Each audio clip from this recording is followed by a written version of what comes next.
saya kasihi, kita akan lanjutkan kegiatan kita ini di hari yang kedua, dan pada aspek ini kami tim akreditasi akan menggali data dari siswa dan kami mohon kepada anak-anak atau adik-adik yang nanti memberikan informasi kepada kami, mohon diberikan informasi yang jelas, yang real, yang sesuai dengan kondisi sekolah. Artinya kalian tidak boleh mengarang ya, mengada-ada, karena ini penting untuk kemajuan sekolah kalian. Kalau kalian mengarang, memberikan informasi, ini akan merugikan sekolah kalian ke depannya. Bu Dayu, Laris Pak Tut, Laris. tidak duluan ya. Iya. Nanti Pak Gede yang atau kraniki siswanya sebanyak 20 agar semua bisa menjawab. Mungkin di kemarin ada siswa 1, 2, 3, 4 dan seterusnya. Ya Pak Gede ya. Iya Pak, ya Pak. Oke, kita mulai. Yang akan ambil dari ini. Itu lulusan. Kelulusan. Kita full sekarang, mudah-mudahan habis ini dapat informasi dari siswa dari mutu lulusan.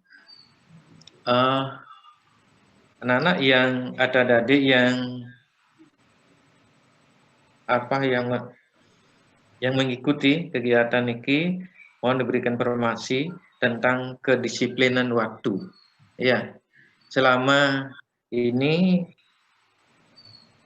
apakah ada siswa atau teman kalian yang sering terlambat datang ke sekolah dan sering juga terlambat masuk ke kelas sesuai dengan tata tertib yang ditentukan? Apakah pernah sesuai dengan yang pengalaman atau yang adik amati? Silakan siswa 1 barangkali. Ya, jadi siswa 1 itu saya kasih kode, coba ganti kodenya ya. Ya, silakan Pak, pakai kode yang ada Pak. Iya. Sudah, ya. Oke, siswa 1 Komang Tris, silakan. Siswa 2 Devi, siswa 3 Ardi, siswa 4 Kurnia, siswa 5 Prista, siswa 6 Dian, siswa 7 Widyastawa, siswa 8 Prasetya, siswa 9 Adnyana Yase. Siapa lagi yang belum disebutkan oleh 1? Siswa 10 Paramita. Untuk berikutnya siswa 11 dan 20 Pak Sudarsana, tolong sebutkan siswa 11 sampai siswa 20. Ya. Buka dulu mikrofonnya Pak Sudarsana. Ya, silakan Pak, sampaikan. Ya, untuk kelas 12 siswa 11 sampai siswa 20 Pak. Nomor 11 sampai 20. Ya. Nomor 11. Yang berikutnya gitu kan aja Pak. Siapa aja boleh gitu.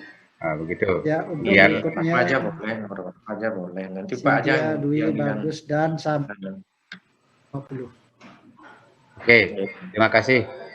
Untuk pertanyaan Pak Tut, asesor yang pertama, silakan siswa 1 memberikan jawabannya. Mungkin dengan hormat Pak Tut bisa mengulangi lagi pertanyaannya supaya dijawab oleh siswa nomor 1. Oke, yang ulangi mantan ya, yang gampang nih. Untuk siswa nomor 1 nanti disebutkan namanya. Apakah siswa 1 ya, jelek asal ini ya. Apakah adik mengetahui tata tertib sekolah? Jadi tata tertib sekolahnya itu dipasang di mana, dipajang di mana? Silakan, Dek. Baik Pak. Perkenalkan dulu ya. Perkenalkan, nama saya Komang Tris Astra Putri Arnyani. Saya dari kelas 11 SMA Negeri 1 Banjar. Jadi untuk pertanyaan Bapak, apakah di sekolah kita ini ada tata tertibnya dan dipasang di mana? Itu tentu saja ada, dan bahkan di setiap kelas pun emang sudah dipasang tata tertibnya, dan juga tata tertibnya itu juga dipasang di salah satu papan pengumuman gitu yang besar itu, dan juga pasti tata tertibnya itu sudah dijelaskan juga oleh entah itu OSIS atau oleh guru-guru sendiri, pasti sudah memberikan pembinaan terhadap tata tertib yang ada di sekolah, Pak. Ya, berarti adik paham sekali dengan tata tertibnya, kan gitu. Tolong sebutkan salah satunya tata tertib yang berkaitan dengan waktu. Yang berkaitan dengan waktu. Ya, pembelajaran. Tata tertib kalau di sekolah saya itu, kita harus sudah ada di sekolah pukul 7.45 dan pembelajaran sudah harus dimulai jam 8.15, itu sudah harus dimulai, Pak. Iya. Terus pengamatan adik, ada enggak teman-teman yang, atau banyak enggak teman-teman yang terlambat itu ke sekolah setiap harinya? Enggak, Pak. Kalau banyak sih enggak ya. Mungkin ada salah satu siswa gitu. Mungkin alasannya karena salah satu rumahnya jauh. Karena kita kan sekolah kita di pedesaan. Dan pasti antar desa itu jaraknya jauh. Jadi membutuhkan waktu yang cukup lama buat datang ke sekolah. Selain itu juga karena jalanannya yang terjal, bisa aja ada ban bocor atau apa yang bisa menyebabkan siswa itu terlambat datang ke sekolah. Tapi kalau sepengetahuan saya sih semuanya on time, Pak. Oh, berarti kalau secara umum siswa itu datang ke sekolah sudah sesuai dengan peraturan sekolah. Sudah, Pak. Ya. Nah, cara dari kalau berpakaian, Mama tadi pernah nggak melihat teman-temannya itu melanggar berpakaian? Enggak sih, Pak. Paling cuma kan karena pakaian kita dapatnya dari kelas 10, mungkin karena Ya. badannya tumbuh dan berkembang, jadinya bajunya itu agak kelet lah istilahnya, Pak. Tapi enggak ada sih, Pak. Tidak ada ya, berarti mereka tertib berpakaian ya. Kalau misalnya olahraganya pagi apa siang? Ada Setelah pulang sekolah? Kalau di sekolah saya itu olahraganya itu dibagi menjadi 2, Pak. Ada yang shift pagi dan ada yang shift sore gitu, Pak. Karena kalau siang hari itu nggak bisa karena lapangan basketnya itu digunakan untuk parkir, jadi nggak bisa buat olahraga. Olahraganya di sekolah apa di luar? Di sekolah, Pak. Oh, di sekolah. Sorry, berarti kalau saat olahraga ada nggak teman-teman yang tidak mengenakan pakaian yang tidak sesuai dengan ditugas? Enggak, Pak. Selalu semuanya pakai pakaian olahraga. Pakai pakaian olahraga ya. Ya.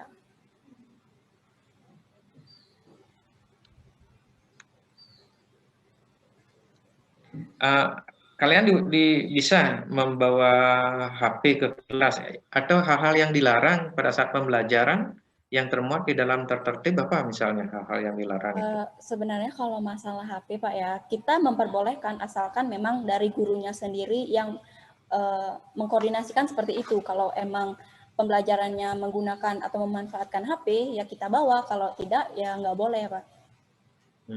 Enggak, itu kan harus sesuai dengan SOP. SOP-nya kan tertib sekolah. Ya, tertib sekolah. Kalau memang tidak bisa, berarti tidak bisa. Kalau itu dipakai, disesuai dengan kebutuhan guru, tapi boleh, tapi melanggar kesepakatan yang telah ada. Itu. Makanya hanya digunakan untuk proses pembelajarannya saja, Pak, tapi setelah itu enggak akan dititipkan lagi kepada guru. Oh iya, oke. Berarti digunakan kalau memerlukan HP, cari apa materi di internet, hanya itu saja digunakan. Selesai itu HP-nya dimatikan atau diselamkan. Ya, seperti itu. Iya, Pak. Ya. Berarti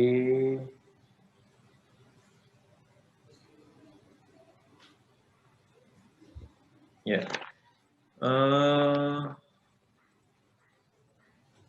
Komang ya. Komang Kris Astra. Ya. Ya, nah kalau Komang sampai di sekolah, ya sampai sekolah sebelum pembelajaran mulai, ya apa yang Komang lakukan terkait dengan religius? Kalau biasanya kalau saya habis nyampe ke sekolah itu biasanya kan pasti sebelum waktu-waktu Trisandya itu saya lihat dulu ada PR nggak, saya udah bawa nggak atau tidak gitu. Terus itu kalau sudah jam waktunya Trisandya, kita kumpul, kita Trisandya bareng-bareng. Setelah Trisandya masuk lagi ke kelas baru mulai pelajarannya. Nunggu gurunya datang baru mulai pelajarannya. Berarti Trisandianya di lapangan apa di kelas? Di lapangan sih Pak, karena biasanya ada suatu pengumuman yang disampaikan kepada muridnya, jadi biasanya di lapangan. Tapi kalau lapangannya habis hujan, becek itu di kelas. Oh, di kelas. Berarti setiap hari itu kumpul dulu di lapangan, Trisanjo bersama-sama, kemudian masuk ke kelas itu. Iya Pak. Nah, kalau sembahyang ke Padmo sebelum pelajaran mulai, tidak pernah nyampe di sekolah, ngelapor dulu pada yang memiliki, pada yang berwenang di adalah sekolah ini, tidak pernah. Tidak pernah. Selalu sih Pak, biasanya kayak kan dalam hati aja ya, kepercayaan masing-masing, kita izin dulu Swastiastu gitu baru masuk pasti, biar nggak ada kejadian yang tidak diinginkan. Iya. Nah lalu teman-teman gimana? Sama?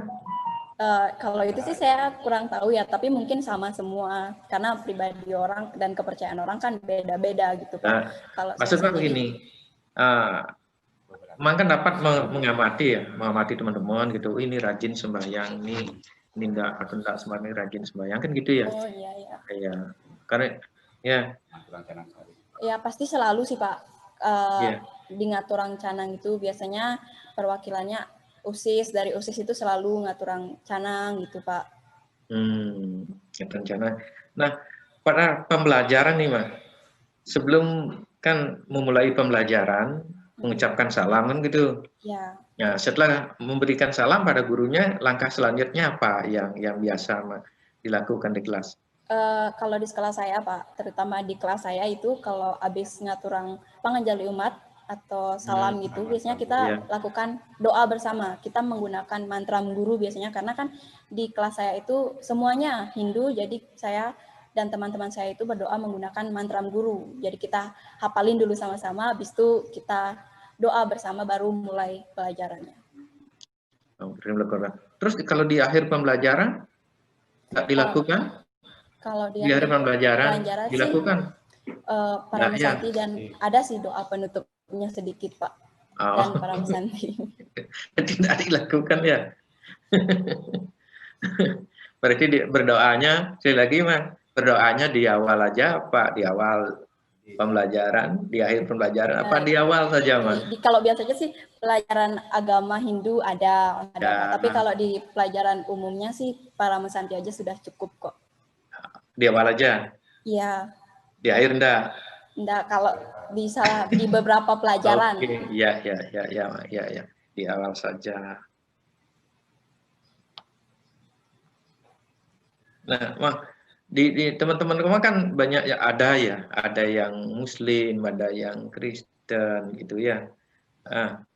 Nah, terus kalau teman-teman emang yang Muslim maupun yang Kristen ya merayakan hari rayanya, terus emang dengan teman-teman di sekolah bagaimana sikap Mang itu gimana?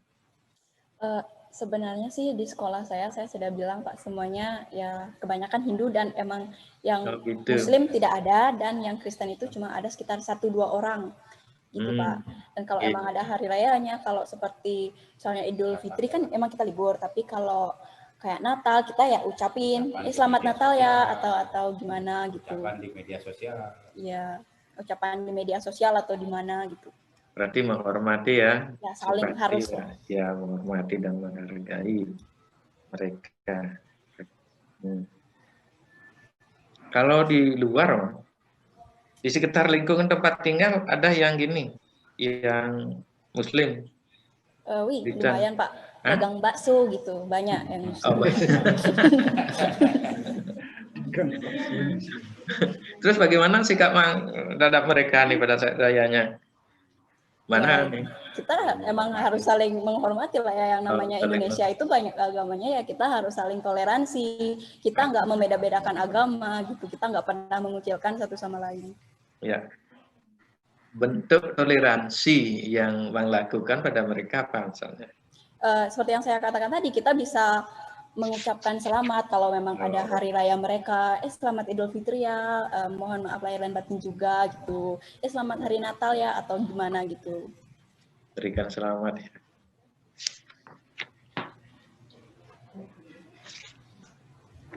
Siswa yang lain Pak ya berikutnya. Memang terima kasih ya. Iya Pak, Terima sama-sama kasih Pak. ya sudah memberikan yang terbaik untuk sekolahnya. Terima kasih. Ya, Pak. Apakah lanjut? Silakan berikutnya Dian Suryasih ya. Dian Suryasih akan menjawab pertanyaan Bapak. Baik, Pak. Oh, Ketut Dian Suryasih ya. Iya, Pak. Untuk di Ketut ya. Guru kan memberikan tugas, sering memberikan tugas, Ketut ya. Kalau setiap akhir pembelajaran, semua guru memberikan tugas.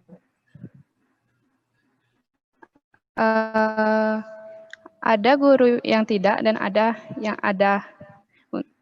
Guru yang memberikan tugas di akhir pelajaran itu biasanya bertujuan agar siswa mau belajar sampai di rumah. Tapi ya. ada juga yang tidak. Ada juga yang tidak. Maksud Pak, kalau sekarang kan pandemi, kan dapat 3 pelajaran. Ya.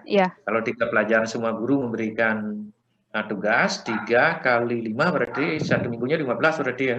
Iya. Ya, 15 tugas jadinya. Kalau kali 1 bulan kan sekian tugas jadinya. Anda merasa gimana dengan pemberian tugas itu? Merasa senang? Kalau saya biasa saja, Pak. Nah, biasa saja. Nah, terus tugas-tugas yang diberikan oleh guru itu ya dikumpulkan sesuai dengan arahan atau petunjuk guru yang bersangkutan, kan gitu? Iya. Nah, menurut Ketut Dian, ada enggak teman-teman yang sampai terlambat mengumpulkan tugas dan tidak mengumpulkan tugas sama sekali? Kalau yang saya tahu di kelas saya kadang sudah semua mengumpulkan tugas. Semua tepat waktu artinya sesuai waktu yang ditentukan. Kalau untuk tepat waktunya saya kurang tahu Pak. Nah gitu. Berarti dia mengumpulkan tugas tapi nggak tahu ya. Nanti diklarifikasi dengan lain ya. Berarti. Nah kalau dalam pembelajaran teman-teman bersemangat, senang apa gimana? Menurut pengamatan? Kalau di kelas saya, teman-teman saya kebanyakan semangat. Semangat ya. Ada kelas berapa? Kelas 11 MIPA. Sekelas IPA ya. Kelas IPA. Berarti guru-gurunya apa namanya? Enjoy mengajar ya? Iya, Pak. Ya, siswa juga enjoy. Respect. Nah, kalau dalam kegiatan ekstra, kegiatan OSIS, kegiatan bersama yang dilakukan oleh kepala sekolah, oleh sekolah. Nah, lalu bagaimana kira-kira menurut adik terhadap teman-teman secara umum, apakah mereka menyelesaikan tugasnya, mau mengikuti, atau mereka tidak masuk? Karena misalnya nih ada kegiatan bersih-bersih di lingkungan sekolah, kerja bakti gitu, banyak yang tidak masuk, atau bagaimana? Untuk kegiatan seperti itu biasanya siswa semua ikut, tapi ada 1-2 orang mungkin yang tidak ikut karena alasan tertentu, misalnya sakit ataukah ada keperluan kemana itu. Nah, kalau adik misalnya diberikan tugas, ya pernah enggak gini, tidak mengerjakan atau pernah enggak menolak gitu? Kalau diberikan tugas oleh gurunya? Kalau saya tidak pernah menolak sih. Tidak pernah ya, berarti melakukan ya? Ya, tidak pernah menolak. Nah, Niki menunjukkan rasa tanggung jawab, ya, tanggung jawab dalam pembelajaran, dalam rangka meningkatkan mutu keterampilan dan yang lainnya. Nah, kemudian itu ya. Iya. Pernah enggak menemui teman-teman atau adik sendiri yang mengalami hal-hal yang kurang baik di sekolah? Artinya yang tidak enak gitu. Pernah dicaci maki, pernah diremehkan, pernah dipukul atau apa gitu, kekerasan fisik. Pernah ya? Kalau saya sendiri tidak pernah. Tapi ya kalau hanya sekedar bercanda tuh kadang udah biasa. Oh, sudah biasa. Mm-mm.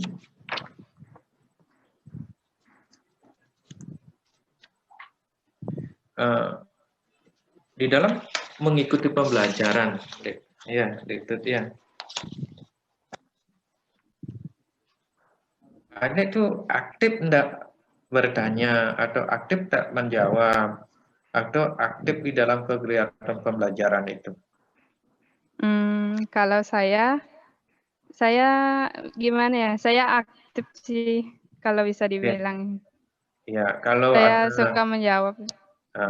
kalau ada penjelasan dari guru yang belum dipahami, apakah langsung ditanyakan dengan gurunya, apa ditanyakan kepada temannya, atau mencari sendiri sumbernya terkait dengan apa yang dibicarakan guru pada saat pembelajaran? Saya kadang langsung bertanya kepada guru. Langsung bertanya Ya. pada guru ya. Tidak pernah gitu misalnya selama pembelajaran, ya belajar di rumah, penasaran tidak bisa menjawab atau mengetahui, pernah chat gurunya melalui WA atau barangkali? Pernah, Pak. Oh, pernah. Berarti adik mempunyai nomor kontak semua guru yang mengajar di kelas ini? Sebagian besar saya punya, Pak. Ya. Ntar dulu ya, Pak catat dulu nih biar nggak lupa nih.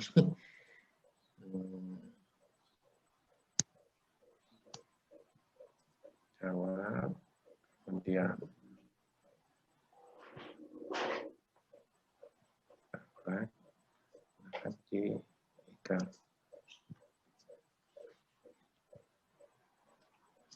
nah, kalau dalam diskusi kelompok ya, biasanya diskusi kelompok yang ada alami di dalam proses pembelajaran berapa orang anggotanya? Karena biasanya 6 orang atau 5 orang. 6 orang atau 5 orang. 5 orang. Pembentukan kelompok itu inisiatif dari siswa apa guru? Kadang inisiatif siswa, tapi kadang ditunjuk. Kadang ditunjuk. Biar kan ada siswa yang pintar, ada yang tidak, biar merata gitu. Iya, berarti kelompok ya. Nah, di dalam kelompok itu ketika diberikan tugas, ada enggak salah satu temannya Dian atau 2 orang itu misalnya yang dia aja enggak mau mengerjakan tugas, ada enggak? Enggak ada, Pak. Sejauh ini semua mau kerja sama itu. Bisa diajak kerja sama. Masih ada kerjasamanya. Semua bisa diajak kerjasama, Pak. Kerjasama ya. Nah, lalu ini kan satu tugas nih untuk presentasi. Ya, yang kan mempunyai 5 atau 6 anggota kelompok. Ya. Biar semuanya dapat komunikasi gimana? Kita bagi tugas. Misalkan materinya, misalnya dibagi-bagi. Siapa yang di awal, siapa yang menjelaskan di awal, di pertengahan, dan di akhir. Masing-masing punya peran ya? Iya. Masing-masing punya tugas. Nah, dalam membuat tugas, ya, tugas hasil diskusi kelompok itu dibuat dalam bentuk manual atau ditulis dalam kertas atau dibuat dalam bentuk PowerPoint? Tergantung tugasnya sih, Pak. Kalau tugas yang memerlukan dalam bentuk PowerPoint, kita buat PowerPoint. Kalau bisa ditulis manual, kita buat manual. Buat manual itu. Berarti sesuai dengan kebutuhan ya? Iya. Sesuai dengan kebutuhan. Lagi satu ya dia.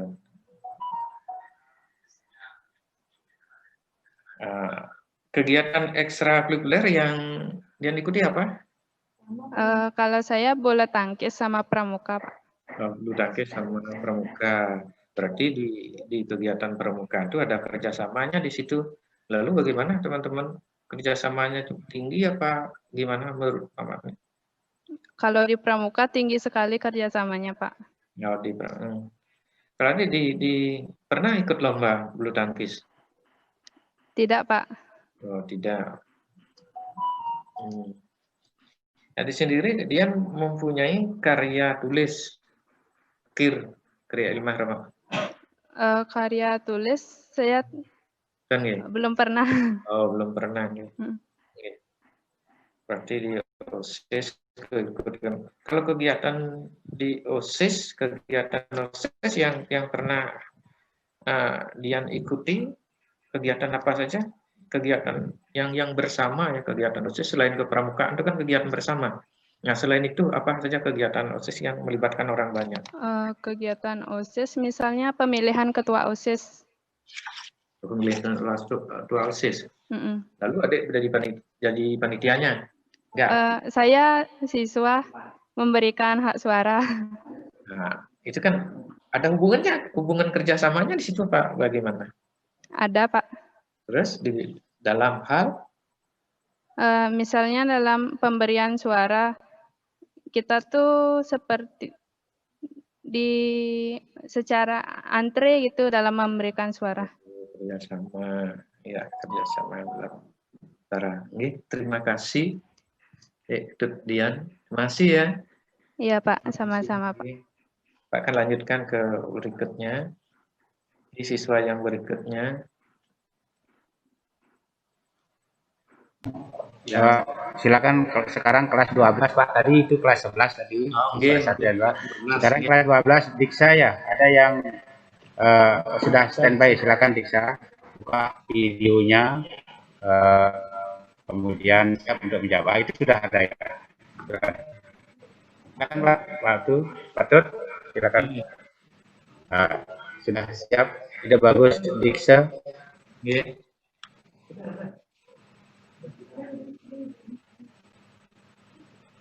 Tidak bisa dengar saya. Buka kurikulumnya Diksa ya sudah. Silakan Pak Tut, sudah standby, sudah siap.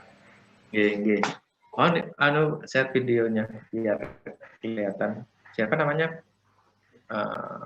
Dwi Diksa. Coba berbicara Diksa, coba berbicara. Coba dulu. Perkenalkan nama saya Ida Bagus Kadir Dwi Diksa Pranata. Diksa ya? Dwi Diksa. Diksa. Tadi ikut pembelajaran di kelas mana Pak Diksa? Di kelasnya Pak Sudarsana. Oh, di kelasnya Pak Nyoman ya? Ya. Jadi di kelasnya Pak Nyoman tadi kan diberikan masalah ya. Teks apa itu tadi? Oh, kan bukan kayak nih tentang debat. Apa itu tadi ya? Tentang smartphone technology. Handphone ya? Tentang handphone ya? Apa itu tadi? The smartphone technology. Apakah smartphone technology bisa mengganti peran seorang guru? Ya, nah, apakah peran teknologi dapat mengganti seorang? Nah, tadi kan barusan nih. Nah, ini minta tolong nih. Tapi Pak. Dicari masalahnya. Coba cari masalah yang diungkapkan tadi. Masalah? Tentang yang judulnya kan tadi yang disampaikan apakah teknologi dapat menggantikan peran guru. Kan itu judulnya ya? Ya, itu mosinya. Nah, terus yang dibahas di situ pada intinya tentang apa? Tentang apa? Ingat ya? Ingat ya? Maksudnya bagaimana Pak? Tolong di... Maksud saya, apakah adik itu mampu menemukan masalah di dalam konteks yang disampaikan oleh Pak Komang tadi? kemudian apakah mampu menganalisa permasalahannya, kemudian apakah mampu memecahkan masalah yang disampaikan tadi. Itu ada 3 poin di situ. Kalau dia mampu mengidentifikasi, mendata masalahnya, 1, 2, 3 apa gitu. Oh, ya, ada di sini yang saya catat ada 2 masalah. Yang pertama tentang apakah smartphone teknologi itu bisa mengganti peran guru dengan Google Classroom. Yeah. Masalah yang kedua, apakah artificial intelligence atau AI teknologi robot itu bisa mengganti peran guru di ruang kelas, seperti itu Pak masalahnya. Udah ya, itu aja. Kemudian dari pendapat saya, yang saya kan tadi termasuk dari negatif team. Nah, di pendapat saya itu bahwa smartphone teknologi tidak bisa mengganti peran guru, melainkan smartphone teknologi itu hanya bisa membantu guru dalam melaksanakan pembelajaran. Jadi yang tadi saya sampaikan juga bahwa pembelajaran online learning ini merupakan suatu gangguan, itu juga tergantung dengan siswa masing-masing. Jadi apabila siswa niat untuk mengikuti pelajaran, maka pembelajaran akan berjalan dengan baik. Karena selama pembelajaran online, di smartphone teknologi ini ada fitur hiburan seperti YouTube, video game, dan juga sosial media. Nah, fitur hiburan ini apabila tidak digunakan dengan bijak, maka itu dapat mengganggu konsentrasi dalam proses pembelajaran. Sehingga peran seorang guru itu sangatlah diperlukan dalam memberikan pendidikan dan pembelajaran mengenai moral dan juga kehidupan. Sehingga saya simpulkan bahwa smartphone teknologi itu tidak bisa mengganti peran guru dalam pembelajaran. Seperti itu, Pak. Iya. Nah,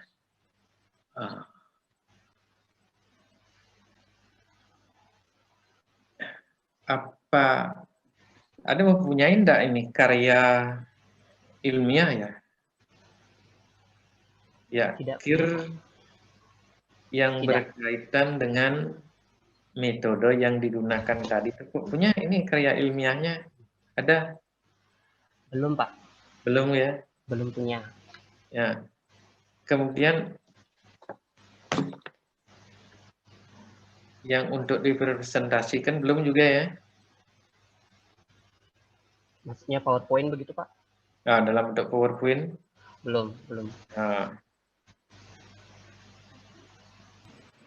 Ya, sebentar ini ya.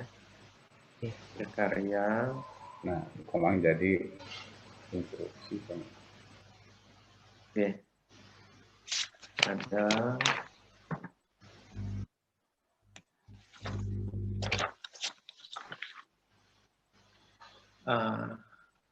Mana tadi itu bagus, Pak.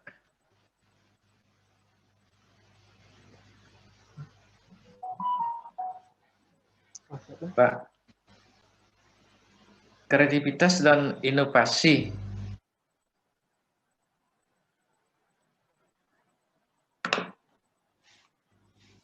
Pak D. Siswa berikutnya Pak D. Ini berkaitan dengan karya tulis ilmiah, Bapak Tut selalu tadi menanyakannya, ada siswanya Bu yang ingin. Ada silakan. nih. Ada ini, silakan. Siapa itu yang ya, kasih saya judulnya Pak, judulnya. Ya. Biar tahu di judul ini anak itu mampu menulis, berinovasi secara tulis, secara menulis paragraf, membuat kalimat efektif. Itu kasih saya judulnya Pak. Ya. Silakan. Iki ada anak kemarin mengikuti kompetisi di Arjuna Digital, kemudian masuk finalis tahun 2018 sebelum pandemi. Itu menulis berkaitan dengan penggunaan busana dalam kerangka kearifan lokal di kayangan tidur di Desa Adat. Kemudian penggunaan busana yang baik dan benar. Itu nanti saya akan share blognya Pak ke Bapak ya, akan saya share blognya. Kemudian juga blog Arjuna Digitalnya itu sudah ada, karena lombanya itu adalah lomba menulis blog. Kemudian yang baru-baru ini juga terakhir tahun 2018 sebelum pandemi itu mengikuti lomba menulis esai tentang pemindahan ibu kota dari Jakarta ke Kalimantan. Itu kemarin kita ikut siswa menulis esai karena itu kategori pelajar. Nanti blognya juga akan saya kirimkan. Saya sekarang explore sambil menunggu Bapak bertanya. Itu ada siswa di sini. Silakan, siapa itu yang menulis itu? Komang Kris ya? Komang Kris, silakan. Nanti saya lihat di Pak ya. Di blognya Pak ya? Di blognya. Ya. Sekarang saya explore Bu. Silakan Pak, lanjutkan Pak. Ya. Biar ini. Ya. Pak mempunyai ini Pak daftar prestasi siswa dalam 1 tahun atau 3 tahun terakhir. Iya Pak. Belum yang lihat yang Pak apa yang ada di dokumen itu hanya dua piagam itu. Oh, ada Pak. Di sini sebentar saya tunjukkan, saya scan juga. Kumpulan dari pertama dari tahun 2000-an itu sampai sekarang itu sudah bertumpuk dalam satu stok map besar. Nanti ya Pak ya, daftarnya itu 1 apa, 2 apa, 3 apa. Begitu. Jadi tidak perlu scan-nya saja Pak ya, perlu daftar prestasinya saja Pak ya. Ya, enggak perlu Pak. Oke. Terima kasih Pak. Sebentar saya akan share. Yang keempat sekarang Pak ya. Iya, silakan. Siapa yang berikutnya Devi ya yang menjawab, Devi Diana. Silakan ngomong Devi Diana. Baik, terima kasih atas waktu yang telah diberikan kepada saya. Perkenalkan, nama saya Putu Devi Dinawati, kelas 11 MIPA 2. 11 IPA 2 ya. Putu Devi. Putu Devi ikut kegiatan ekstra apa? Ekstra pramuka dan pariwisata, Pak. Pramuka sama? Pariwisata. Pariwisata. Ya. Pariwisata itu diekstrakan ya? Iya. Iya, diekstrakan. Nah, di kegiatan kepramukaan, ya, kemudian di apa namanya tuh? Di pariwisata ya? Ya.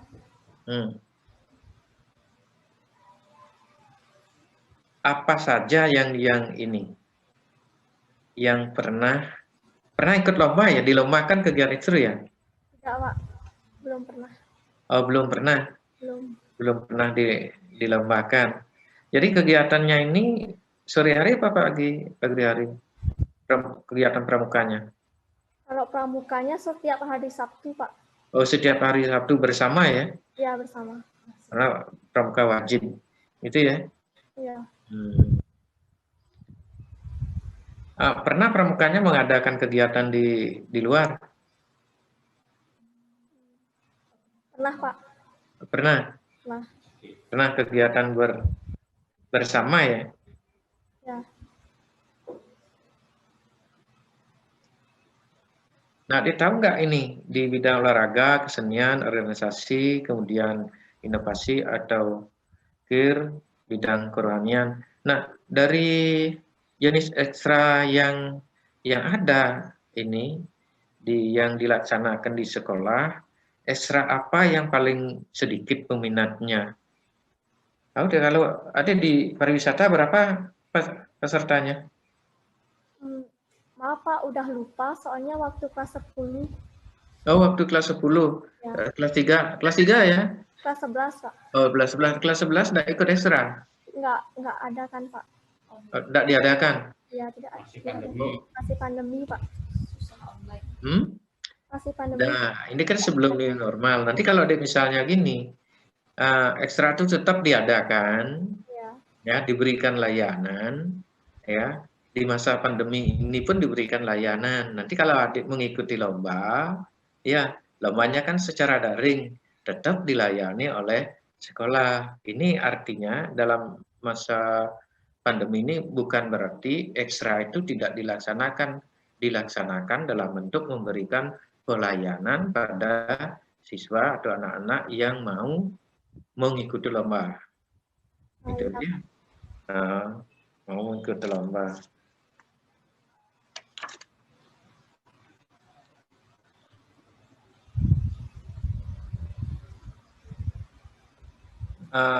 Coba Pak Gede, Pak De. Ya, Pak.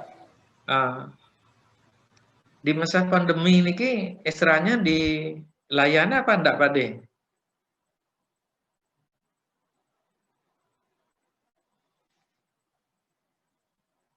Mana Pak De?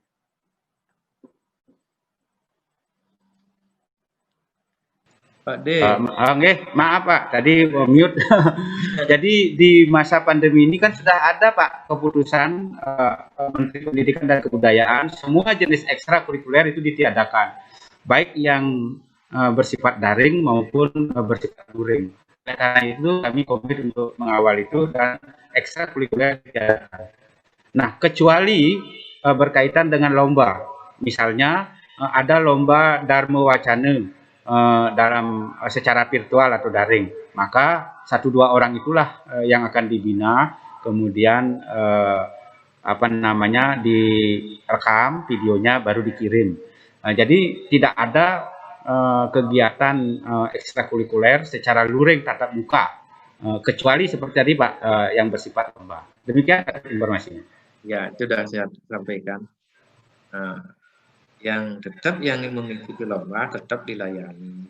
Nah, persis yang sampaikan dalam rangka pandemi ini ada beberapa prestasi yang diperoleh Pak. Jadi yang pertama lomba pidato Bung Karno, itu ada di di dokumen dia yang kami kirimkan. Kemudian lomba pesantian geguritan Sekar Alif. Kemudian ada lomba menulis esai. Blognya segera saya kirimkan, sudah ketemu Pak, untuk bisa dicermati kemampuan menulis anak-anak. Pak. Tulisnya Sabtu aja Pak, saya akan cermati. Daftarnya itu nomor 1 apa, kegiatan apa, 2 apa, juara berapa tuh ya, biar Pak gampang nanti. Untuk blog siswa, tulisan siswa saya akan segera kirimkan ke WA Bapak dan Ibu Dayu. Sukses semua Pak, lulusan Pak. Untuk siswa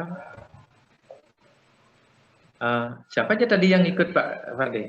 Ya yang Devi ya? Iya Pak. Oh nggih, Devi, nilai raport Devi akhir ini gimana? Meningkat nilai hafalnya apa gimana Devi? Ya lumayan meningkat sih. Meningkat, ada peningkatannya dari sebelumnya itu apa tetap apa nurun? Misalnya sekarang semester yang lalu dapat bahasa Inggris 80, sekarang menjadi 85 atau bagaimana? Atau tetap atau nurun? Gimana? Ada peningkatan Pak dari sebelumnya. Jadi ada peningkatan. Ada peningkatan. Mungkin Devi ada yang mau disampaikan sama gurunya, jadi agar gurunya itu bagaimana usaha apa yang harus dilakukan untuk meningkatkan ya mutu atau prestasi akademik siswa. Ada, silakan. Sejauh ini sih guru yang mengajar di SMA Negeri banyak sudah mengajar dengan sangat baik Pak. Dan juga di mana gurunya sangat-sangat kreatif untuk membuat siswa menjadi yang lebih baik dan mau aktif. Mungkin itu aja Pak. Oke. Terima kasih Devi. Ya. Bu Dayu, Arisan Bu Dayu.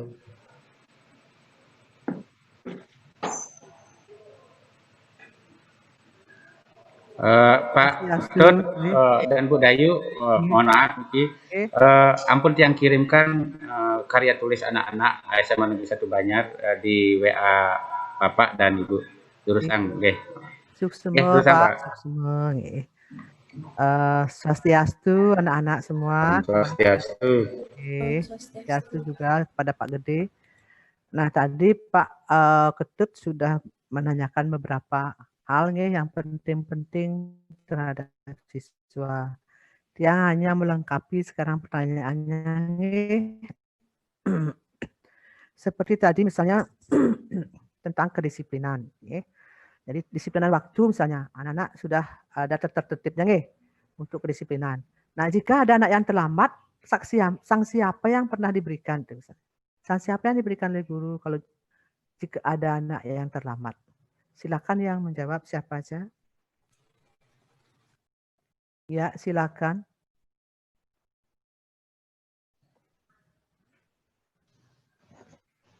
Silakan, salah seorang siapa?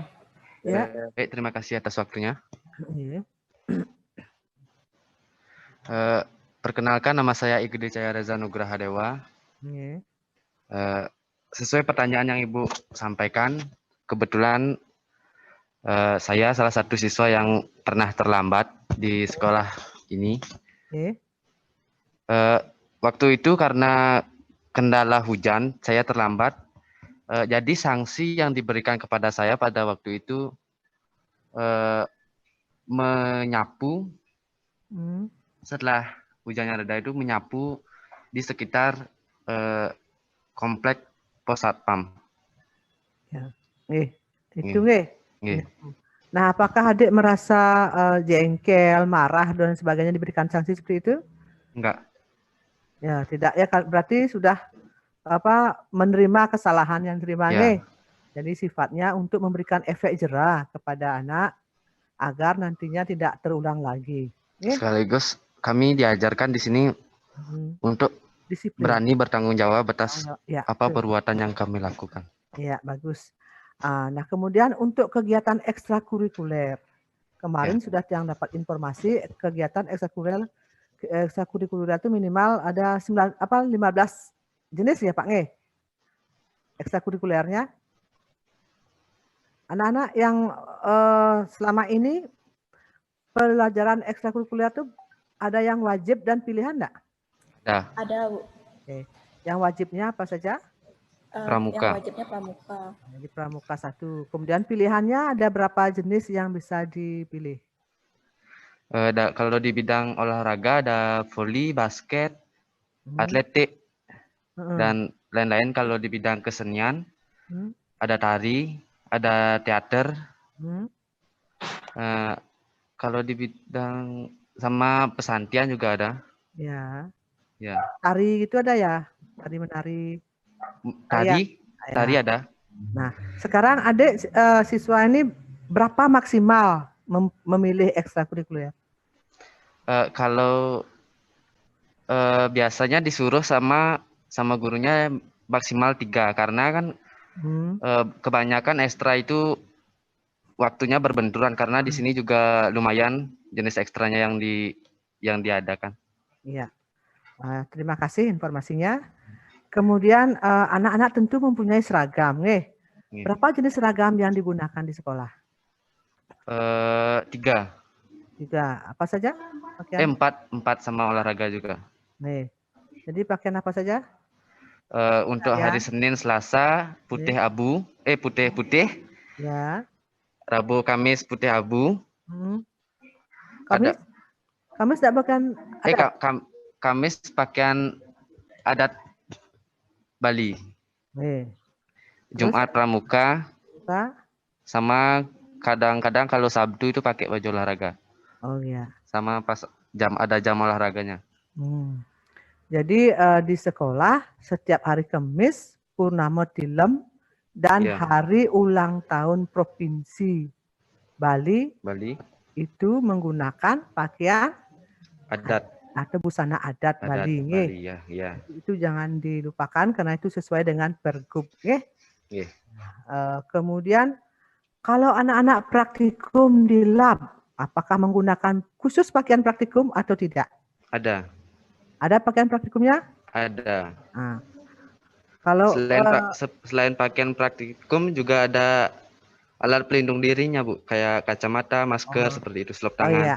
Jadi sebelum anak-anak melakukan praktikum, berarti harus sudah menyiapkan pakaiannya ya. Nah, kalau lupa membawa pakaian praktik, apa ada sanksinya? Gini Bu, pakaian praktikumnya disimpan di Oh, lab di di masing-masing sekolah lab. ya? Ya, jadi sebelum kita melakukan praktikum, ada pembantu guru mata pelajarannya yang biasanya penjaga labnya yang menyiapkan itu alat-alat buat praktek sama pakaiannya. Oh iya. Jadi sehingga anak-anak tidak lupa ya. Iya. Jadi anak-anak muda ini sering terlupa ya, betul nggak? Betul. Jadi kalau sudah di sekolah disiapkan sehingga tidak ada lagi yang ketinggalan pakaiannya ya. Sehingga karena apa? Jadi dalam praktikum itu di lab sangat perlu proteksi diri nih. Jadi betul jika Bu. terjadinya bahaya, mungkin kena kulit dan sebagainya nih, zat-zat Iya. kimia yang berbahaya. Jadi terima kasih tadi mengenai kepatuhan tata tertib sudah ditanyakan oleh Pak Ketut. Nah, di dalam perilaku religius ya sudah tadi dari video sudah yang amati dari foto-foto yang dikirim ada pelaksanaan upacara misalnya ya doa bersama tadi sudah dikatakan pagi-pagi trisandia bersama nggih. Iya. Nah, tentu juga di akhir pelaksanaan pembelajaran sebelum pulang anak-anak sebaiknya juga berdoa ya. Jadi itu yang tadi mungkin dimaksud oleh Pak Ketut menanyakan di akhir pembelajaran apakah anak-anak berdoa ya. Jadi sebelum pelajaran berdoa sebaiknya ya setelah pembelajaran juga berdoa. Jadi agar anak-anak selalu dilindungi ya di dalam perjalanan pulang ke rumah sampai di rumah bisa selamat bertemu dengan keluarga. Itu mungkin dimaksudnya. Nah, kemudian di dalam pelaksanaan religius ini ya perilaku religius siswa ini pernah enggak anak-anak melakukan kegiatan sosial di sekitar lingkungan sekolah? Pernah enggak? Nah, contohnya pernah. seperti apa? Coba contohnya seperti yang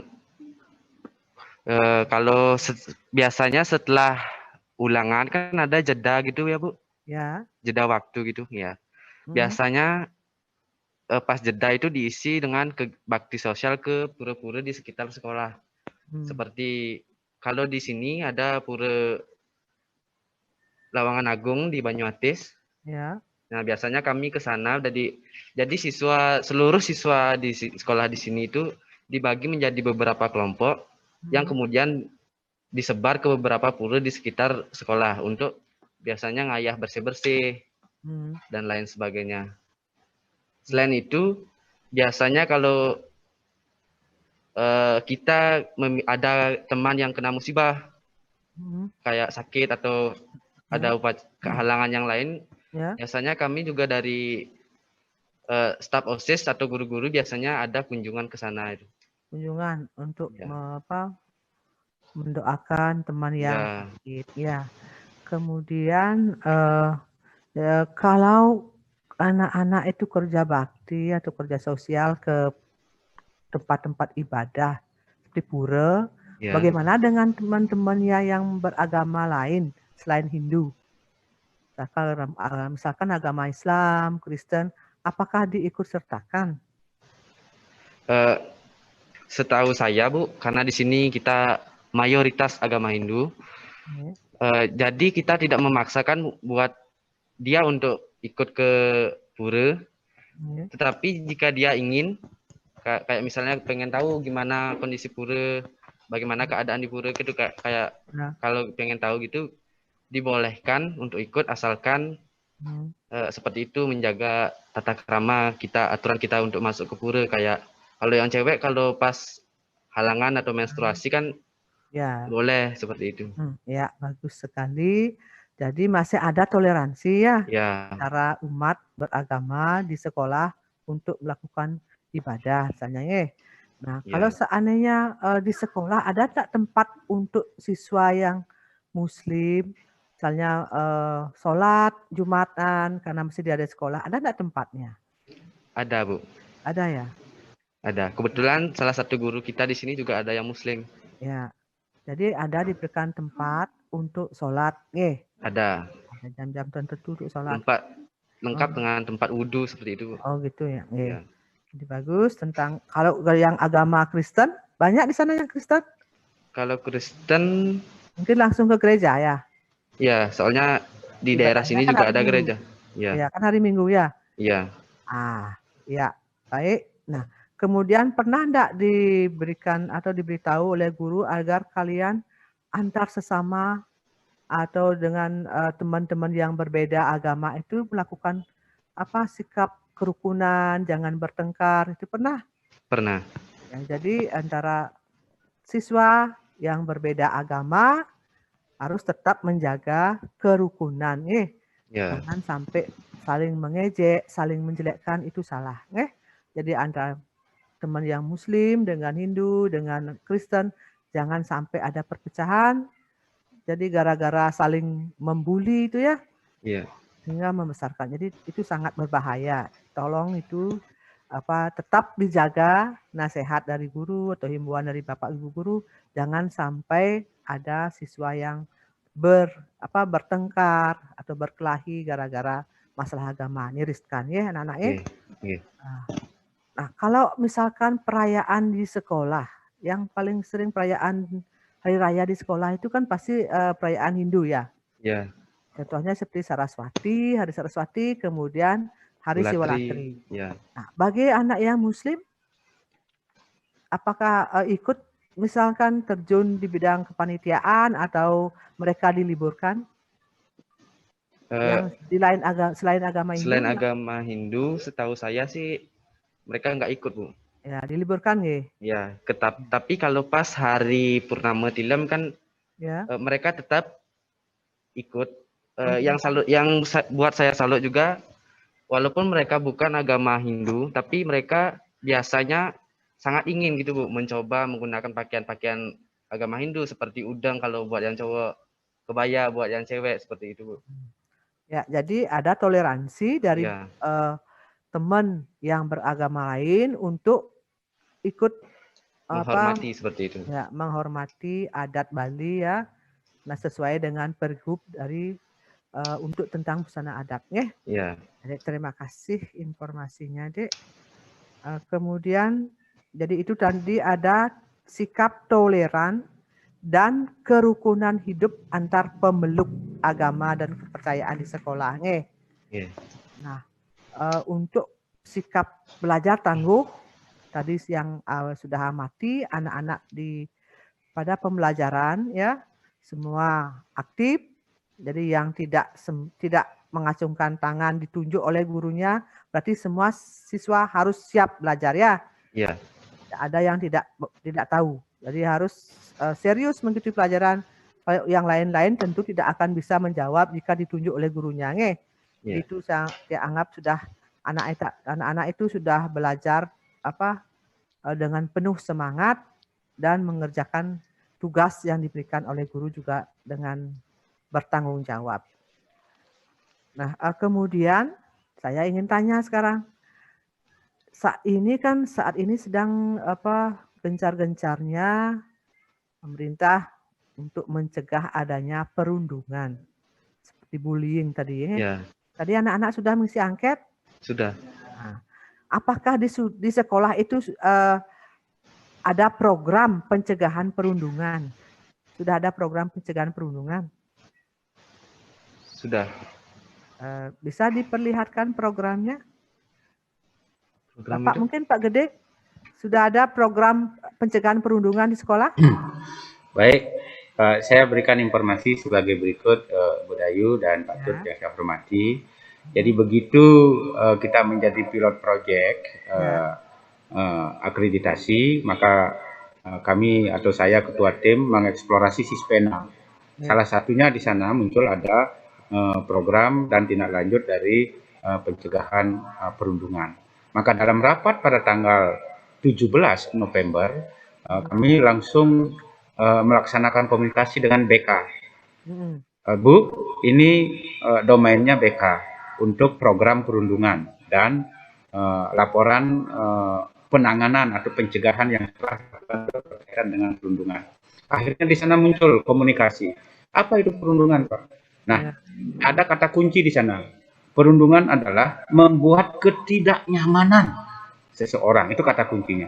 Oh kalau begitu sering Pak ada, sering ada, bahkan kita sudah sering memanggil siswa-siswa yang mengalami ketidaknyamanan itu atau dia sendiri yang melapor. Oh kalau begitu kita sudah melakukan, sekarang tinggal mengkontekstualkan menjadi sebuah program dan rencana tindak lanjut. Dan akhirnya sekarang sedang proses disusun Bu tentang program perundungan itu dan juga pencegahan. Salah satu misalnya kami sudah menyebarkan buku tentang pencegahan perundungan kepada guru-guru dulu lewat WA. Mungkin di dalam dia saya sudah saya unggah Bu buku pencegahan perundungan itu ada, kalau tidak salah di nomor 30 di dia 30 ada buku pencegahan perundungan yang dikeluarkan oleh Menteri Pendayaan Perempuan dan Perlindungan Anak. Itu kita gunakan sebagai acuan untuk menyusun program pencegahan perundungan. Nah, mulai detik ini kita sudah bergerak Bu untuk melakukan hal itu. Nah, itu dulu informasinya Bu Dayu dan Pak Tut. Ya, terima kasih Pak Gede. Selain itu juga kita dari kelas 10 itu dapat pelajaran BK Bu. Oh ya. Bimbingan konseling. Jadi kalau di saya kelas 12 itu pelajarannya hari Senin. Jadi kita biasanya dikasih tentang bullying, itu materi-materi tentang bullying, perihal narkotika dan lanjutan jenjang kerja untuk siswa yang sudah lulus seperti itu. Jadi kita dibimbing tentang perihal bullying itu melalui pelajaran BK itu. Ya. Bagus informasinya. Kemudian jika ada terjadi praktik perundungan tersebut, kira-kira jenis pembinaannya seperti apa? Kemudian jenis sanksinya kepada yang membuli ini apa? Siapa yang bisa menjelaskan? Silakan. Sebelumnya mohon izin untuk menyampaikan. Kebetulan saya dari pengurus OSIS yang biasanya paling sering menindaklanjuti masalah perundungan seperti ini. Sebelumnya, seperti yang pertanyaan tadi, apakah di sekolah kami, apakah ada program ataupun sosialisasi mengenai perundungan atau pembulian, itu sudah ada, itu selalu ditanamkan dalam pemberian materi kepramukaan. Di sekolah kami sudah sering melaksanakan kegiatan di dalam pelantikan kepramukaan, pelantikan OSIS, dan juga waktu pagi hari setelah pemberian atau setelah pelaksanaan Trisandil, itu Bapak Ibu Guru selalu memberikan kami motivasi dan selalu memberikan nilai-nilai positif kepada kami bahwa perundungan ini adalah suatu kegiatan yang ilegal dilakukan karena ini bersangkutan dengan perasaan seseorang. Jadi untuk upaya preventif dari pelaksanaan perundungan ini itu sudah ada, dan bila mana nanti ada kasus perundungan atau pembulian ataupun kasus lainnya, itu akan langsung ditindaklanjuti oleh pembina OSIS dan juga Wakasek Kesiswaan yang kebetulan pimpinan saya di kepengurusan OSIS. Sekian, terima kasih Bu. Ya, terima kasih Putu Bagus Andika ya, sudah memberikan informasi. Jadi sebetulnya sekolah sudah mengimplementasikan secara langsung nih. Jadi karena banyaknya siswa, apalagi siswa seumuran anak-anak SMA ini ya sedang ingin menunjukkan egonya, ingin menonjolkan diri kan gitu nih. Tidak mungkin kita terlepas dari praktik-praktik bullying atau perundungan. Jadi rasanya pasti itu ada karena masa-masa umur sekian itu pasti sedang ya itulah egonya sedang tinggi. Namun guru BK lah, peran guru BK di sini sangat mempengaruhi bagaimana mencegah perundungan tersebut, di samping juga wali kelas tentunya. Jadi yang pertama kali sebenarnya tahu dengan masalah siswa itu kan wali kelas. Barulah kemudian siswa bisa berkomunikasi, berdiskusi ke BK misalnya, atau wali kelas dengan BK. Jadi bersama-sama mencegah praktik bullying ini. Itu sudah bagus. Nah, mudah-mudahan ke depannya siswa semakin sadar dengan seringnya disosialisasikan Pak Gede. Jadi semakin sering diinformasikan program-program perundungan tersebut sehingga menyebabkan siswa itu mungkin malu untuk melakukan tindakan seperti itu. karena semakin sering, semakin jadinya membudaya, akhirnya teruslah sikap itu bisa kita tekan terjadinya perundungan-perundungan. Terima kasih. Nah, kemudian untuk pembelajaran dengan keterampilan abad 21 tadi pada praktik pembelajaran dari Pak Gede Putrajana, saya sudah melihat dan sudah menangkap di sana bagaimana siswa aktif ya bertanya, menjawab dan berpikir tingkat tinggi itu sudah ditunjukkan pada pelajaran kimia. Bagaimana dengan pelajaran yang lain? Ya. Jadi anak-anak Ibu tanya sekarang siapa yang bisa menjelaskan mata pelajaran yang lain. Ini kalau kebetulan pelajaran IPA, kimia ya, tentu berpikirnya kritis. Bagaimana kalau dengan pelajaran yang lain? Misalkan pelajaran sejarah. Siapa yang bisa menjelaskan? Saya, Bu. Ya, silakan. Pak. Baik, di Siapa sini ini adik? saya akan perkenalkan diri. Perkenalkan, nama saya Putu Aris Darmika. Saya dari kelas 11 IPA 4. Di sini dalam suatu pembelajaran tersebut sama yaitu berpikiran tinggi, di mana dalam suatu misalkan sejarah. Kalau sejarah tersebut yang berpikir tinggi itu pas waktu presentasi, di mana guru tersebut mampu mengkoordinir siswa untuk presentasi, menyampaikan isi dari pikiran siswa tersebut. Contohnya menyampaikan PowerPoint seperti itu. Sekian, Bu. Terima kasih. Nah, kemudian untuk tadi kan sudah dikatakan banyak lomba, banyak lomba-lomba yang sudah diikuti dari kegiatan ekstrakurikuler. Tentu Pak Jadi dari sekian banyak ekstrakurikuler sudah banyak mendapat piala juga. Nah, sampai di mana perolehan piala? Apakah di tingkat lokal, kemudian tingkat provinsi atau tingkat nasional? Tolong Pak berikan yang informasi kira-kira apa saja yang di tingkat nasional, kemudian tingkat provinsi. Baik, terima kasih Bu Ayu, Pak Dut. Jadi dapat saya informasikan bahwa sesungguhnya untuk siswa itu sudah masuk ke tingkat nasional. Kemarin dapat juara 3 itu di IPDN di Bandung menulis tentang pemerintahan. Kemudian kalau tingkat provinsi kita banyak, nanti saya akan rekapitulasi daftarnya itu sesungguhnya sudah ada di SNPTN, karena ketika kami melengkapi SNPTN biodata sekolah, maka semua juara-juara itu harus diunggah termasuk dengan sertifikatnya. Oleh karena itu sebentar saya akan berkoordinasi dengan Wakasek Kesiswaan untuk meminta daftar rekapitulasi penerimaan atau juara dari 2020 ke bawah, mungkin 5 tahun atau kalau bisa semuanya. Selanjutnya untuk guru itu sudah mencapai ke tingkat regional. Kemarin kita masuk ke regional, Bu, ya, Malaysia, Singapura, Brunei Darussalam, dan Indonesia sendiri berkaitan dengan program Sikilleri Grant yang diraih oleh salah seorang guru kita, Pak Nyoman Sudarsana.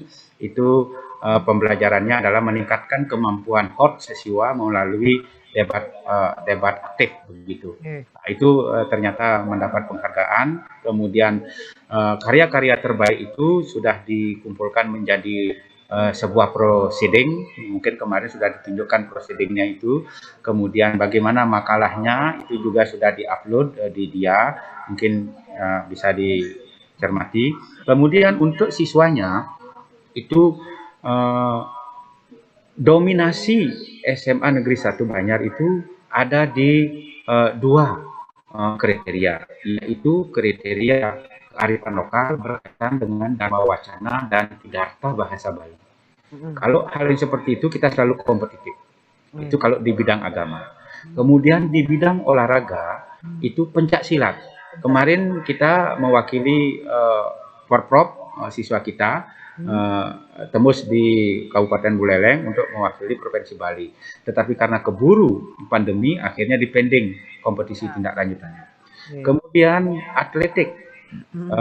Itu kita mungkin karena geografinya yang cukup mendukung untuk latihan fisik, maka kita selalu bisa masuk finalis bahkan juara di kabupaten dan juga di provinsi. Sedangkan untuk karya tulis ilmiah, untuk karya tulis ilmiah kami sudah share Bu di WA Ibu, itu salah satu blog untuk lomba pembinaan ibu kota dan lomba Arjuna Digital. Kemarin juga ada lomba Arjuna Digital yang diikuti oleh siswa, itu membuat video video lingkungan, video budaya, dan itu masuk. Mungkin foto-fotonya ada, mungkin juga karyanya ada. Kemudian hal yang juga saya dapat sampaikan bahwa dalam konteks pandemi COVID ini memang semua pembinaan itu menjadi relatif tidak maksimal karena ada instruksi dari Menteri untuk tidak melaksanakan jenis ekstra apapun. Tetapi kita memberanikan diri untuk yang bersifat lomba, baik akademik maupun non-akademik, kita ikuti dengan tetap menjaga protokol kesehatan.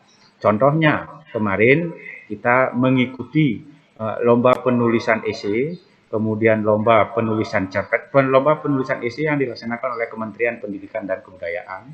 Kemudian gurunya juga ikut, kebetulan saya ikut walaupun tidak masuk finalis.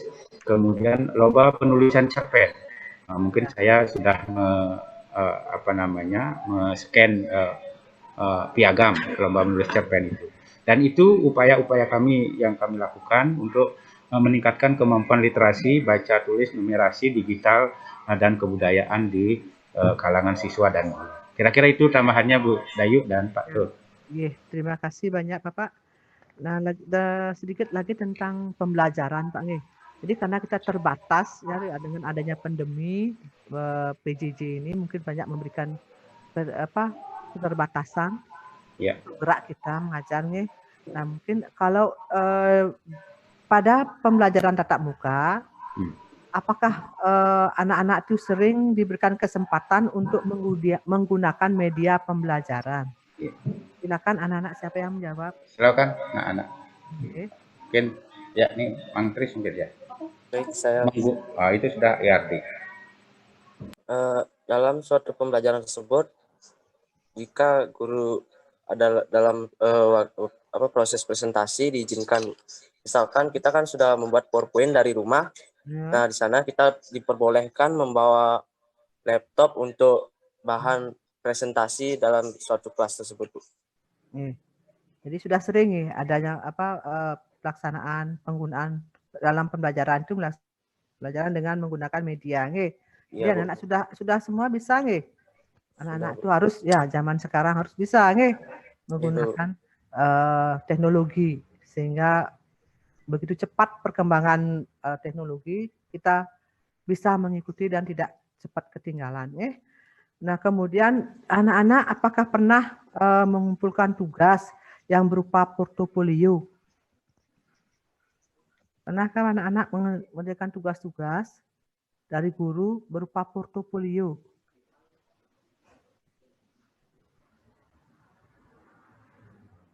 Di anak-anak di sekolah kan pasti ada tes tulis, ya, betul, tes lisan, ya.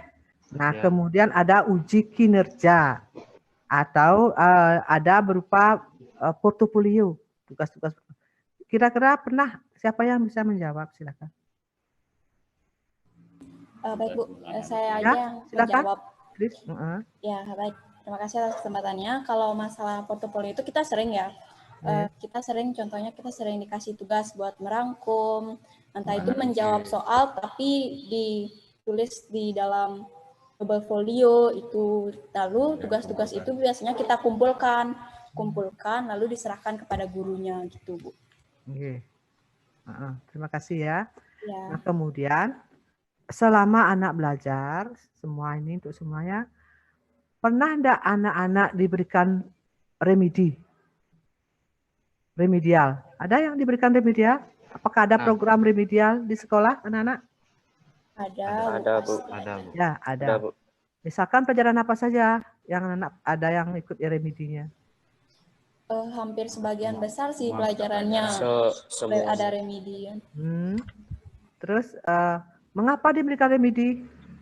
Agar kita tuh bisa memperbaiki nilai kita, Bu. Karena contohnya misalnya kita pada saat ulangan gitu, kita kurang ada persiapan, kita kayak santai-santai aja, oh bakal gampang gitu. Tapi ternyata sulit, jadinya remedi. Jadi untuk memperbaiki nilai itu dan untuk memberikan kesadaran dari dalam diri siswa tersebut untuk belajar, makanya diberikan program remedian. Nah, kemudian program remedial itu dilakukan apabila nilai yang anak-anak peroleh itu tidak mencapai apa namanya? Mencapai KKM ya. Jadi gurunya tentu menganalisis hasil ulangan anak-anak. Nah, pemberian remedial nih biasanya di mana? Apakah setelah selesai ulangan harian atau sekali di dalam setelah ulangan umum satu semester? Biasanya sih setiap habis ulang harian atau ada satu ulangan itu langsung, Bu, remedian biar nanti di raport itu bisa langsung bisa mencapai KKM itu. Ya, bagus. Jadi kadang-kadang kan ada juga guru memberikan sekali setelah ulangan umum ya, diberikan remedial. Tapi kalau memang seharusnya yang sebaiknya setiap KD setelah ulangan harian dilakukan pemeriksaan oleh guru, kemudian hasilnya, nah hasil ulangan harian anak-anak dikembalikan enggak ke siswa? Biasanya habis setelah di data atau dimasukkan ke dalam data itu biasanya kita dikembalikan lagi kepada muridnya agar murid-murid itu tahu gitu di mana sih letak kesalahannya itu di mana biar bisa mengkoreksi hasil pekerjaannya sendiri. Nah, kemudian dari anak-anak sendiri pernah enggak merasa tidak puas dengan hasil ulangan yang diterima oleh guru? Misalkan ada perasaan anak-anak sendiri merasa benar, tapi disalahkan oleh guru. Pernah nggak seperti itu? Kalau emang dari diri saya sendiri yang mungkin kurang persiapan atau kurang mantap belajarnya dan emang saya kecil ya pasti kecewa sih. Emang kecewa dan emang itu resiko saya karena nggak belajar gitu ya, Bu. Tapi kalau misalkan saya merasa benar dan ternyata disalahkan ya, saya koordinasi pasti sama gurunya, Bu, ini kenapa bisa salah ya? Padahal saya cari referensinya di sini dan ada sebagian guru yang pernah saya koreksi jawabannya dan ternyata emang jawaban dari gurunya itu ada yang salah beberapa bagian dan atau emang saya sendiri yang salah untuk mengeceknya gitu, Bu. Ya, jadi itu yang diharapkan ya. Jadi anak-anak harus berani memperjuangkan yang benar dan berani bertanggung jawab apabila salah. Ya, jadi itu sangat baik. Jadi untuk anak-anak yang lain juga, apa tujuannya? Hasil ulangan itu dikembalikan ke siswa. Jadi agar ada koreksi dari anak. Jangan hanya menerima begitu saja. Begitu ulangan hariannya dinilai oleh guru, kemudian dicatat dalam daftar nilai, dikembalikan ke siswa, periksa lagi. Yang mana yang salah. Terus kesalahannya itu di mana. Jadi anak-anak pun berhak menanyakan kepada guru kenapa itu salah. Yang benar seperti apa. Jadi anak-anak bisa buka lagi bukunya, oh ternyata memang benar saya salah. Nah kalau merasa masih ada unek-unek gimana yang sebenarnya, silakan koordinasikan kepada guru bersangkutan. Jangan dipendam ya anak-anak ya. Kalau udah salah dipendam, tidak tahu solusinya seperti apa, nanti salah sendiri. Jadi kesalahan pada saat ulangan itu mesti konfirmasi dulu kepada guru atau lihat sendiri bukunya. Ya, teori yang Anda dapatkan bagaimana? Sesuai enggak itu salah? Kalau masih tetap perasaan itu merasa, oh ini rasanya kok saya benar disalahkan. Kan kalau tidak dikomunikasikan akhirnya apa? Terus-terusan tersimpan di benak ya enggak? Jadi di sini pentingnya apa? Komunikasi. Jadi anak-anak harus berlatih, berani mengungkapkan permasalahan ya kepada guru, kemudian bagaimana caranya mencari solusi yang baik. Ya, jadi itu salah satu contoh. Jadi guru kalian sudah benar setiap memberikan ulangan harian dikembalikan untuk dikoreksi, ya, dikoreksi kembali dan jika ada kekeliruan namanya manusia ya, walaupun jadi guru mungkin sedang capek atau ngantuk merasa bisa aja salah. Inilah perlu dikonfirmasi untuk mendapatkan hasil yang sebaik-baiknya. Ya, terima kasih anak-anak. Kemudian di dalam melaksanakan remedi, kira-kira bagaimana langkah guru-guru di dalam melaksanakan remedi? Siapa yang bisa menjawab? Misalkan satu kelas itu yang remedi ada 25%, apa yang dilakukan oleh guru? Atau sampai setengahnya remedi, atau bahkan lebih dari setengah siswa yang remedi. Pernahkah kejadiannya seperti itu? Pernah ya? Siapa yang menjawab? Pernah. Silakan. Bagaimana cara guru melakukan remedi kalau kejadiannya seperti itu? Kalau emang ada kejadian seperti itu, Bu, biasanya di kelas saya sendiri, kalau memang cuma sedikit gitu ya, Bu, yang remedian hanya sebagian kecil gitu, pasti yang remedian itu ditaruh di depan, didudukkan di depan, sisanya yang nggak remedi di belakang. Tapi dengan catatan yang tidak remedi itu tidak mengganggu dan lanjut ke materi berikutnya, belajar untuk materi berikutnya lagi gitu, Bu. Kalau emang setengah gitu misalnya yang remedi, setengahnya lagi keluar agar tidak mengganggu gitu, karena emang udah terlalu banyak yang remedi. Dan kita juga biasanya dititipkan tugas atau kita disuruh baca halaman ini sampai ini gitu, tapi kita disuruh tunggu di luar agar tidak mengganggu teman-temannya yang sedang remedian. Nah, sekarang Ibu tanya, sebelum pemberian remedial itu pernah enggak dari guru menjelaskan di mana letak ketidakmengertian anak-anak, di mana letak kesalahan, salah paham mungkin anak-anak ya, mungkin satu soal satu kelas enggak bisa menjawab. Berarti kan persepsi anak-anak dengan guru beda. Pernah enggak dijelaskan dulu sebelum memberikan remedi? Pasti pernah, Bu ya, karena kan yang namanya remedi pasti kurang pemahaman dari muridnya sendiri. Pasti kalau misalnya emang banyak banget yang remedi, pasti ditanya sama gurunya, di mana sih letak kesulitan kalian, kenapa bisa sampai dapat nilai yang nggak memuaskan gitu. Ditanya pasti seperti itu, lalu dijelaskan kembali kalau emang sudah siap muridnya untuk memperbaiki nilainya, baru kita remedi. Gitu. Ya, baik. Nah, setelah proses remedi, apakah sering anak-anak mengalami justru nilainya turun lagi? Dua kali diberikan remedi, tetap saja tidak bersih. Pernahkah kejadiannya seperti itu? Atau apakah semua yang diberikan remedial itu nilainya meningkat? Itu sih dari pribadi orangnya masing-masing, Bu ya, tapi sebagian besar sih semua pasti meningkat ya, karena biasanya kalau remedian itu tingkat soalnya agak diturunkan biar nggak lagi lebih jelek gitu nilainya. Tapi kalau emang pernah sih kejadian gitu, Bu, kalau emang terus-terusan nilainya kecil ya itu emang dari diri siswanya sendiri yang nggak mau belajar dari kesalahannya.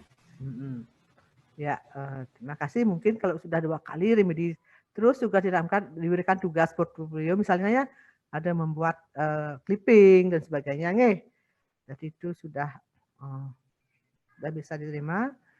Kemudian kira-kira bagaimana interaksi antara guru dengan siswa agar tercapai pembelajaran atau iklim belajar yang menyenangkan. Bisa enggak dijelaskan ya, siapa bisa? Atau barangkali dari guru mengajarnya, adakah guru yang mengajarnya sepertinya itu saja caranya mengajar, strategi mengajarnya, sehingga kita merasa bosan, gitu ya? Ada, Bu. Ya? Di sini ada beberapa guru yang mengajar itu menggunakan teknik seperti pelajaran sejarah. Kita agar bisa lebih memahami sejarah itu, kita disuruh untuk melakukan drama atau ini reka ulang kejadian, seperti kalau dulu kelas saya pernah melakukan drama tentang peristiwa G30 SPKI seperti itu, Bu. Selain itu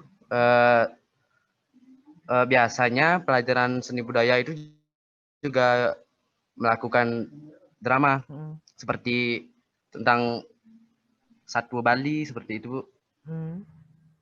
Melaksanakan langsung gitu, sehingga kami tidak bosan gitu belajarnya dan lebih mudah diserap seperti itu dengan menyaksikan secara langsung kejadian atau reka ulang kejadiannya. Ya, jadi kalau sudah diberikan berbagai macam cara, model pembelajaran, sehingga pelajarannya akan lebih lebih inovatif, kemudian bisa diserap. Jadi bagus. Nah, kemudian yang saya tanyakan sekarang, pernah enggak di sekolah itu diterapkan GLS-nya? GLS, siapa tahu GLS? Apa itu GLS? Ada? Ada yang bisa jawab? GLS. Apa GLS? Gerakan literasi sekolah. Nah, gerakan literasi sekolah. Nah, bagaimana cara guru di sekolah untuk menerapkan literasi ini? Siapa yang bisa menjawab? Ini GLS itu kan wajib, nih. Nah, bagaimana caranya guru menerapkan program GLS di sekolah? Silakan. Baik, Bu, izinkan saya menjawab ya. Ya. Ini dari pengalaman saya pribadi sih. Kalau misalnya guru-guru di sekolah saya itu bagaimana sih cara menerapkan GLS gitu kan, karena wajib. Biasanya kita itu disuruh kan dalam suatu mata pelajaran. Kita dalam suatu materi itu kita disuruh mencari bahan ajar di perpustakaan dari banyak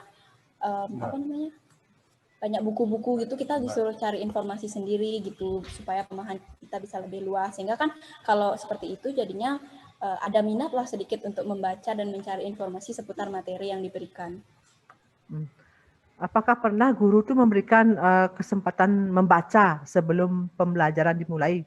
Sering, Bu. Itu sih sering. Berapa menit misalnya sebelum belajar? Ya. Nah, diberikan membaca yang bukan pembelajaran, non fiksi ya, yang artinya yang buku-buku di luar pembelajaran. Pernah nggak? Kan di sekolah, di samping perpustakaan, ada nggak pojok-pojok baca atau perpustakaan mini di kelas? Kalau perpustakaan mini sih ada ya, kita udah disiapin lemari gitu. Dan itu isinya ada buku-buku, jadi kalau emang ada yang mau minat atau lagi gabut gitu, ada lagi nggak ada kerjaan gitu, itu bisa ambil bukunya buat dibaca gitu. Jadi diberikan dulu kesempatan membaca, kemudian pernah nggak hasil bacaan anak-anak itu disuruh membuat ringkasan atau resumenya kemudian dibacakan di depan kelas? Pernah ada kegiatan seperti itu? Pernah sih, jarang, tapi paling kalau pelajaran bahasa Indonesia itu biasanya kita disuruh mempresentasikan kembali apa yang udah kita baca gitu, Bu. Ya, itu kan ya memang kalau pelajaran bahasa Indonesia kan itu ya memang ranahnya pelajaran bahasa Indonesia untuk istilahnya seberapa besar kemampuan anak-anak untuk menangkap isi bacaan dengan membaca cepat itu ya. Jadi itu, nah di samping perpustakaan, kemudian di kelas ada tadi anak-anak bilang ada perpustakaan mini misalnya ya. Nah kalau di luar ruangan ada enggak pojok-pojok baca pas jam istirahat anak-anak sedang habis penat belajar mau di luar, ada enggak pojok baca di sekolah? Kalau di sekolah saya sih biasanya kalau emang siswanya mau membaca, kita pinjam dulu di perpustakaan, kita cari bukunya di perpustakaan, karena kan di sekolah saya tuh perpustakaannya benar-benar bagus, Bu, benar-benar elegan gitu, karena bahkan kita udah punya prestasi juara gitu di perpustakaan tingkat nasional, bahkan ya itu kita dapat menang kan.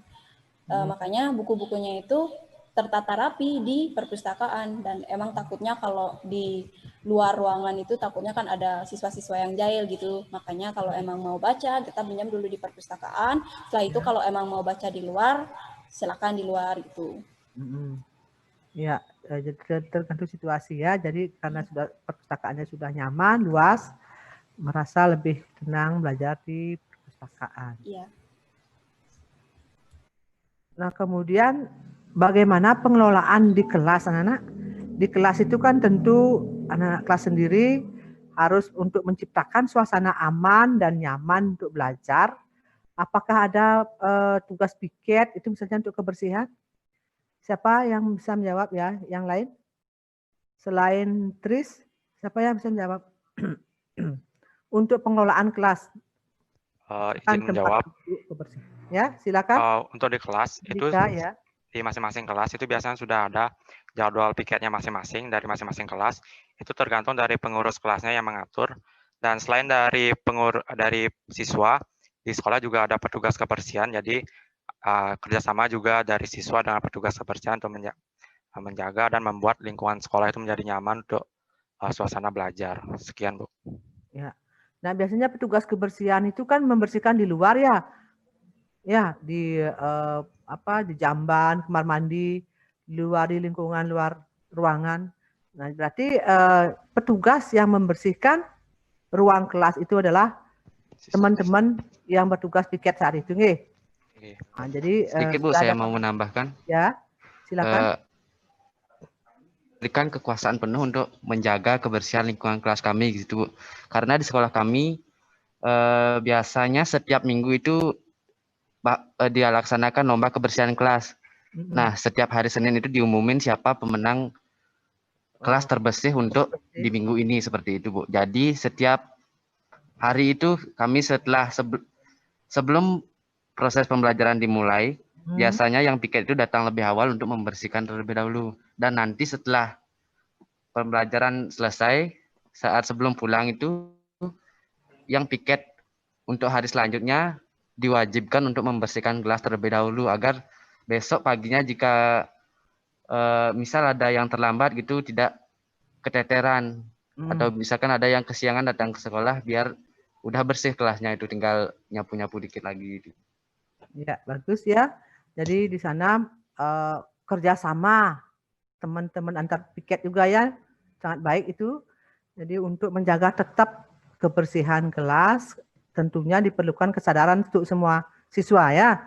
Jadi temannya sudah bersih-bersih, yang lain harus menjaga, jangan sampai jadi ada yang sudah susah payah menjaga kebersihan, kemudian temannya sembarangan membuang sampah di kelas sehingga mengganggu kebersihan. Selain itu, ya. Kami juga di sini setiap siswa itu diwajibkan untuk membuat eco break. Eco break dari itu bata dari sampah plastik itu, Bu. Tapi itu dilaksanakan pas sebelum pandemi, karena kalau sekarang kan tidak ada. Jadi setiap siswa itu diwajibkan untuk membuat eco break. Ya. Bagus ya. Nah, kemudian Tiang tanya dulu dengan Pak Gede ya. Jadi kita kan sudah cukup lama berada pada masa pandemi ini. Tentu saja ruangan itu kan sepertinya sudah debuan, mungkin apek dan sebagainya karena tidak pernah dikunjungi. Apa yang dilakukan oleh pihak sekolah untuk mempertahankan kebersihan ruangan? Ya. Baik, Bu. Jadi setiap akhir semester, begitu anak-anak libur semester dan juga akhir tahun, maka dilakukan pengecekan seluruh ruangan dan fasilitas yang ada di sekolah. Misalnya ada bagian-bagian plafon yang sedikit jebol, segera diservis. Kemudian cat yang sudah buram atau kotor dilakukan pengecatan. Sekali lagi itu dieksekusi oleh wakil kepala sekolah urusan sarana prasarana yang punya program setiap semester itu melakukan evaluasi pengecekan terhadap kondisi fisik sekolah. Oleh karena itu hari ini saya dapat berikan informasi, mungkin kalau Ibu visitasi maka agak terkejut juga, karena kita sedang melakukan pembongkaran bagian depan itu becek, kita lakukan papingisasi.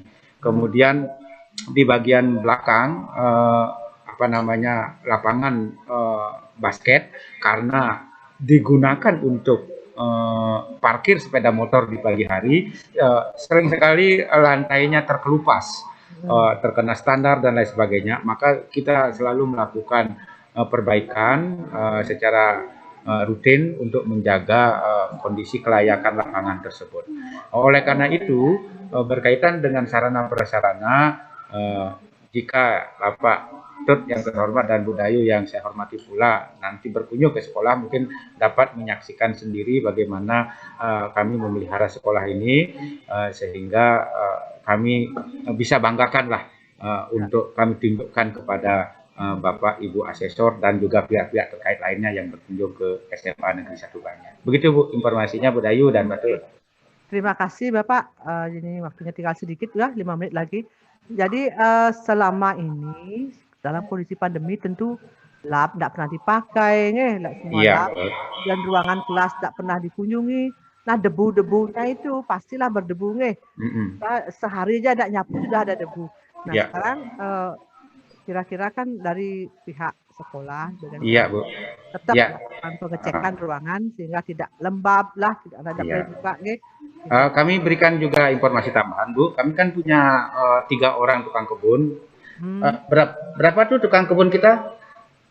Berapa tukang kebun kita ya? Tukang kebun 2. Tukang kebun 2 dan kebersihan, tenaga kebersihan 3. Nah, tenaga kebersihan ini, Bu, yang selalu setiap minggu wajib membuka ruangan untuk melakukan menyapu debu, kemudian menyapu lantai, dan selama pandemi mereka tetap melakukan tugas karena mereka itu dihonor dari uang komite. Oleh karena itu anak-anak juga tetap memberikan kontribusi untuk uang komite tersebut, sehingga bisa kami pertanggungjawabkan kepada komite. Kan pandemi ini tidak ada kerja apa-apa ya. Nah, itu maksudnya saya berani pertanggungjawabkan bahwa untuk itu. Demikian Bu Dayu dan Pak Tut. Terima kasih Bapak. Jadi semua bisa dipertanggungjawabkan. Jadi karena statusnya kan pernah mendapat juara sekolah sehat, Iya, Bu. Hanya pada lomba saja. Jadi setiap hari selalu terus dibudayakan bersih. Iya, betul. Terbiasa budaya bersih. Terima kasih Pak. Terima kasih Bu Dayu. Pak Ketut ada tambahan mungkin yang disampaikan. Silakan Pak Ketut di waktunya. Pak Gede. Yes, terima. Istirahat dulu. Nanti balik lagi jam 1. Untuk sesi dengan komite kan begitu Pak nggih? Nggih.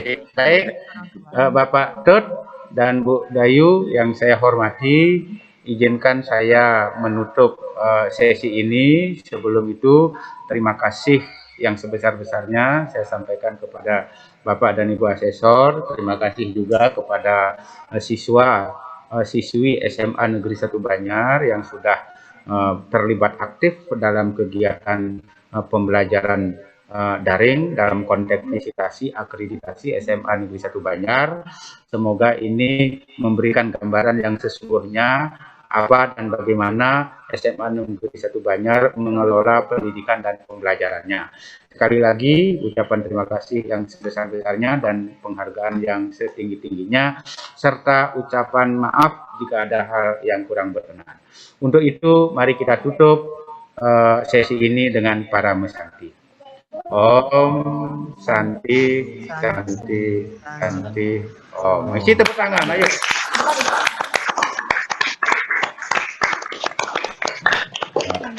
Silakan anak-anak boleh lihat ya, boleh keluar, kita istirahat makan dulu. Dan Bu Dayu mohon